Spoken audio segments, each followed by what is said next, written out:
Good morning Shalini. ఏదైతే నిన్న సాయంత్రం జరిగినటువంటి స్టీల్ ప్లాంట్ దుర్ఘటన, బ్లాస్ట్ ఫర్నెస్ 1లో జరిగినటువంటి ఏదైతే ల్యాడర్ ఒకసారిగా కన్వేయర్ బెల్ట్ తెగిపడినటువంటి ఈ ప్రమాదంలో మొత్తం పూర్తిగా ఐరన్ లిక్విడ్ ఏదైతే ఉందో దాదాపు 1560 డిగ్రీల సెల్సియస్ ఉష్ణోగ్రతలో మరిగించినటువంటి ఈ ఐరన్ ఏదైతే ఉందో అది పూర్తి స్థాయిలో పడిపోవడంతో 8 మంది కార్మికులు అక్కడికక్కడే మృతి చెందిన పరిస్థితి, మరో 6గురికి తీవ్ర గాయాలు కావడంతో వాళ్ళందరినీ కూడాను ఇటు కిమ్స్ తో పాటు అటు 7 Hills లో కూడా అడ్మిట్ చేశారు.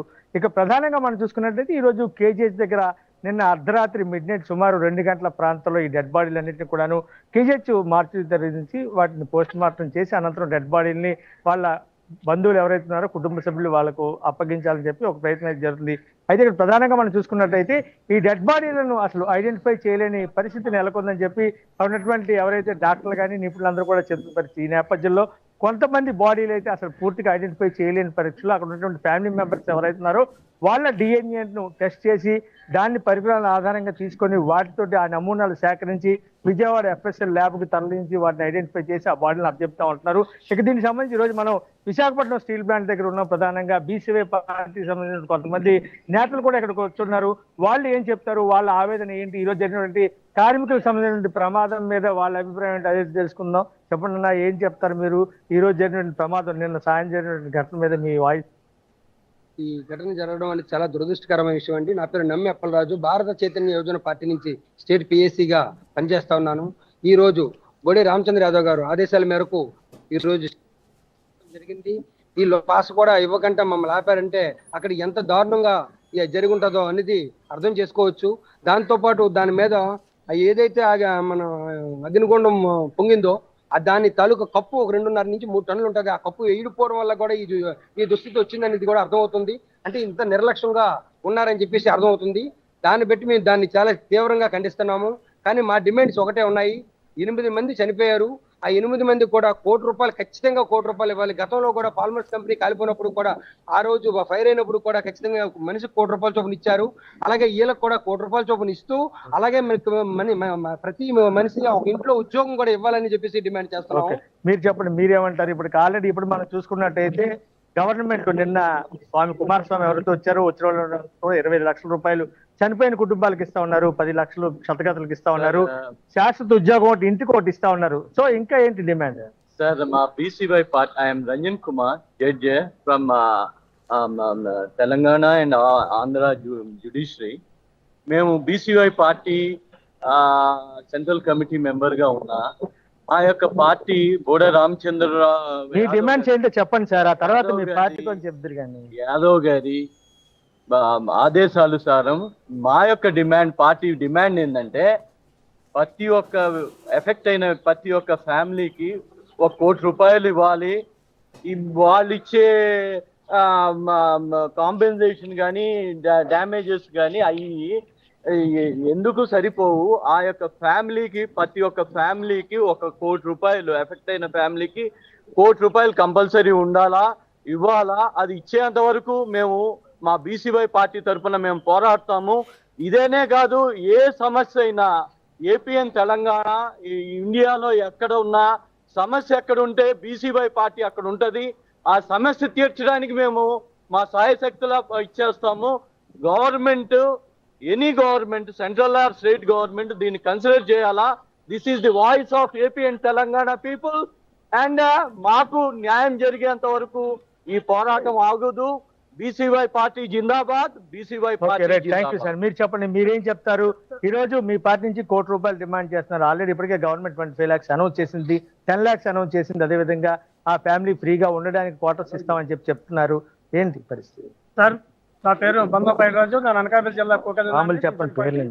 అయితే మా డిమాండ్ ఏంటంటే చనిపోయిన వ్యక్తికి ₹1,00,00,000 అమౌంట్ ఇవ్వాలా, తర్వాత వాళ్ళకి ఇంటికి ఒక ఉద్యోగం ఇవ్వాలా. అలాగే ఇప్పుడు ఎవరైతే hospital, KIMS hospital, hills hospital ఎవరైతే ఉన్నారో వాళ్ళకి కూటమి ప్రభుత్వం ఆదుకోవాలా, వాళ్ళకి మెరుగైన వైద్యం అందించాలా. తర్వాత 20 లక్షలకి అగ్రిగేషన్ అమౌంట్ ఇవ్వాలా. వాళ్ళకి కూడా అనుకూలంగా అందుబాటులో వాళ్ళకి ఎప్పుడైనా అయితే ఆరోగ్యం ఉంటారో వాళ్ళకి కూడా ఉద్యోగం కంటిన్యూ చేస్తూ వాళ్ళకి ఫ్రీగా అమౌంట్ ఇవ్వాలి. ఓకే, ఇప్పుడు ఇన్సిడెంట్ సంబంధించి మీ పార్టీ అధినేత ఎవరైతే ఉన్నారో బోడే రామచంద్ర యాదవ్ ఇక్కడికి విజిట్ చేసే అవకాశం ఏమైనా ఉందా? ఏంటి పరిస్థితి?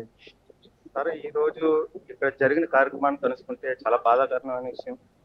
కాకపోతే ఇక్కడ ప్రభుత్వం, కూటమి ప్రభుత్వం తీసుకున్న నిర్ణయాలు కొద్దిగా మనం ఆలోచింపజేసేటట్లుగా మాట్లాడుతున్నారు. ఎందుకంటే గతంలో ఆల్రెడీ పాలిమర్స్ లో చనిపోయిన వ్యక్తులకి ₹1,00,00,000 ప్రకటించడం జరిగింది. కార్మిక సంఘాలు అందరూ కూడా ఏకమయ్యి దీన్ని సమర్థించారు. ఇప్పుడు స్టీల్ ప్లాంట్ లో జరిగిన సిచ్యువేషన్ కి 25 లక్షలు ప్రకటించడం అనేది బాధాకరమైన విషయం. అలాగని వాళ్ళకి ఇప్పటి నుంచి ఆ కుటుంబాలు ఎంత నరకం అనిపిస్తారో, వాళ్ళకి తినడానికి తిండి కానీ, హాస్పిటల్ ఆ మెడికల్ ఖర్చులు కానీ, తిరగడానికి కానీ వీళ్ళు ఇచ్చే ఈ డబ్బులు దేనికని సరిపోతాయి? ఇప్పటి నుంచి మళ్ళా యథావిధిగా ఆ కుటుంబం కోలుకున్నంత వరకు కూడా ప్రభుత్వం బాధ్యత వహించాలి. ఇది కానీ జరగని పక్షంలో బోడ రామచంద్ర యాదవ్ గారు రంగంలోకి దిగితే ఇంకా పరిణామాలు వేరేగా ఉంటాయి. ఇది మాత్రం మేము చాలా చాలా తీవ్రంగా ఖండిస్తున్నాం. ఆ పరిస్థితి లేకుండా కూటమి ప్రభుత్వం ముందుగా చర్యలు తీసుకోవాలని కోరుకుంటున్నాం. Okay, thank you. ఇది ప్రస్తుతం మనం చూసుకున్నట్లయితే ఈ రోజు ఇక్కడ ఉన్నటువంటి బీసీవై పార్టీ ఇక్కడ జరిగినటువంటి స్టీల్ ప్లాంట్ ప్రమాద ఘటనకు సంబంధించి అక్కడ వాస్తవ పరిస్థితి తెలుసుకునేందుకు ఇక్కడికి రావడం జరిగింది. మరోవైపు ఏదైతే ఇటు ఏపీతో పాటు అటు తెలంగాణలో కూడాను జిల్లా జడ్జిగా పనిచేసినటువంటి రిటైర్డ్ జడ్జి రంజన్ గారు కూడా చెప్పిన దాన్ని బట్టి ఖచ్చితంగా ప్రభుత్వం ఆదుకోవాలి.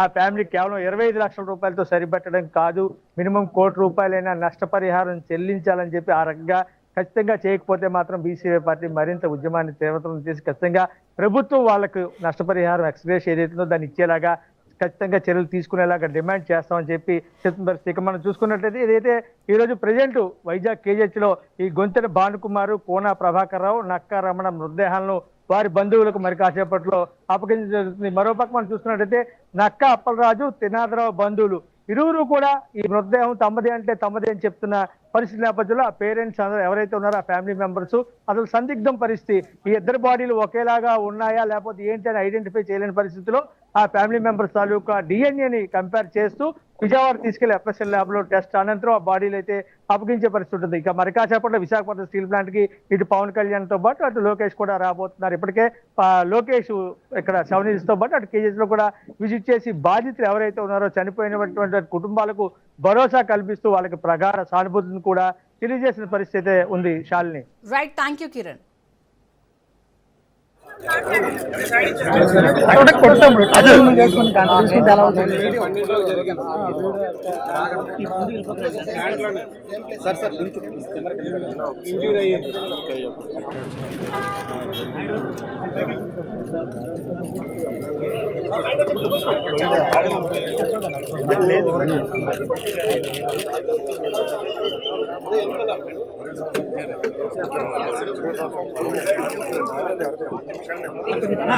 బ్యాక్గ్రౌండ్